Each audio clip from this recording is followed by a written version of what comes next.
Hello ladies and gentlemen, this is Malikicowtipper, going to bring you another game of StarCraft 2.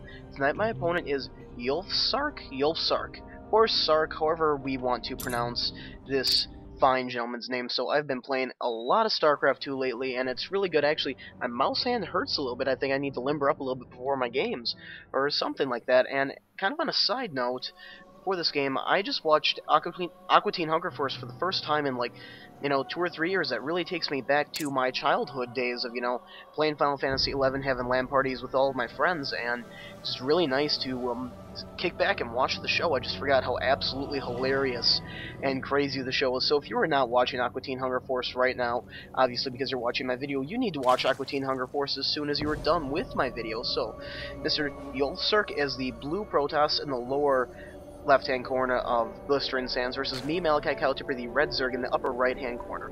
So, a lot of the stuff is pretty standard stuff, we're talking about, probably mid-range Diamond play. I'm about 100 points away from being 2,000 right now Diamond, which hopefully I'll cast a special video for that. That'll make me pretty happy. But sending out my Scouting Overlord, sending out my Scouting Drone at 9 supply, just a good time, I think, to send out that, initial drone. And then I can't remember what I do in this map. I only played this game maybe 25 minutes ago or so, but I've been cycling through so many games. I knew I wanted to cast this one when I played it, but I could not remember exactly, Okay, there we go, so now I remember.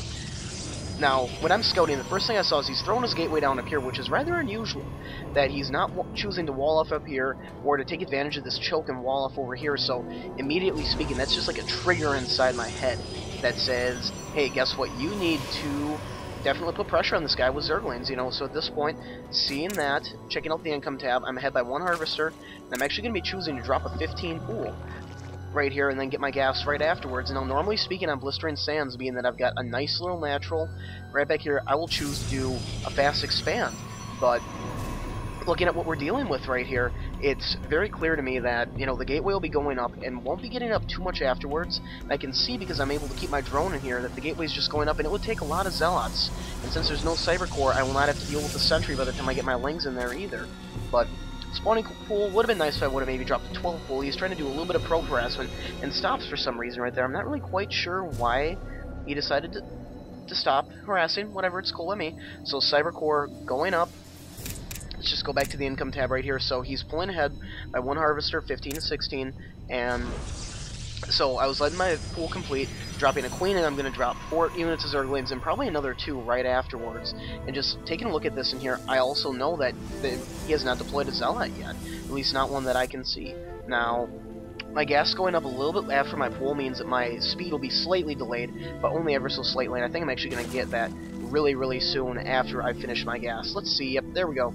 So that's what I'm committing to. In this probe, I'm just kind of letting him chill there, and my plan is to let the Queen take care of him, and right now, he's got 1 Zealot out, queuing up his Warp Gate, and not using his Chrono Boost on that. I'm kind of wondering what he's saving his Chrono Boost for, possibly a Sentry, or if he's Chrono Boosting out the Sentry. That's a good call. So I've got 4 Lings coming up here, and I've got 2 more sets of Lings coming in the back. So the key is I'm going to want to wait until I get all my Lings in the building, because sending out 4 Lings against this 1 Zealot, he's going to be able to kill one of them. He's Chrono Boosting out the Stalker, and the Sentry's going out. So that's what he was saving that for. Warp Gate about halfway complete, and I have 2 more drones going up, because he's starting to pull ahead income-wise, but getting my Zerglings in the base right there. Force Field just being ever so annoying. Gonna get an easy surround on that Zealot. He's gonna go down. I'm gonna be able to work on the Sentry, and then even though one more lane away from needing the surround on him right there. So just checking this out right here, I'm able to pull away with a couple of those units, and keeping our eye on the income right now, I'm actually able to work over a decent number of his probes right here, which is just a beautiful, amazing little pickup right there. And that's so awesome when you can do that early game, because that took him down 7 workers from what he had before. And I'm just pulling around here, just watching to see what's happening. I probably should have continued to attack, but now that the Zealot's in there, it's going to make this much, much more difficult for me to complete this attack. The probes are getting in there, and they're going to help finish off. Can I get that probe? Nope, 5 health, and he manages to get away. So I'm sending in 1 more batch of Speedlings with these guys up here, because I know that still he does not wall this off. But now that the Warp Gates are completed, it's going to be really hard for me to fund this attack. I was expanding behind my pressure, and just moving this in here, I can see right away that this is just not the place that I want to attack.